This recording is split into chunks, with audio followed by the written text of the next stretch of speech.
Joyce 老师，今天我们一起学习模仿我们的小蜜蜂的声音。Can you do that with me?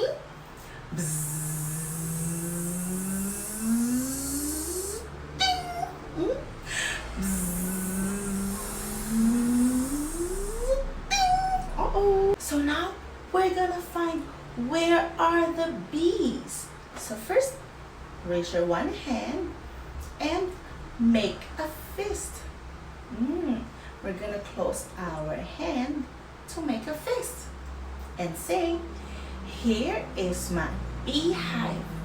Where are the bees? Hiding away, hiding away, where nobody sees. Will they come out?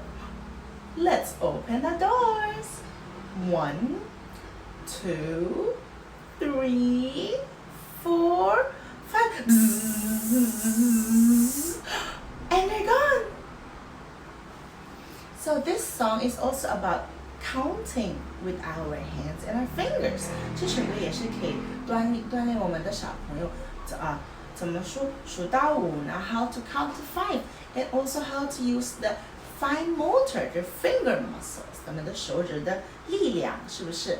So let's try again. So see, show me your hands, and we're gonna close it, make it into a fist.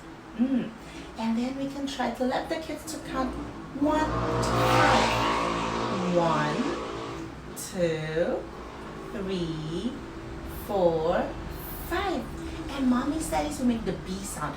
Bzzz, ding. That will be fun for the kids. Okay, 再试一下好不好？See you next time. Bye.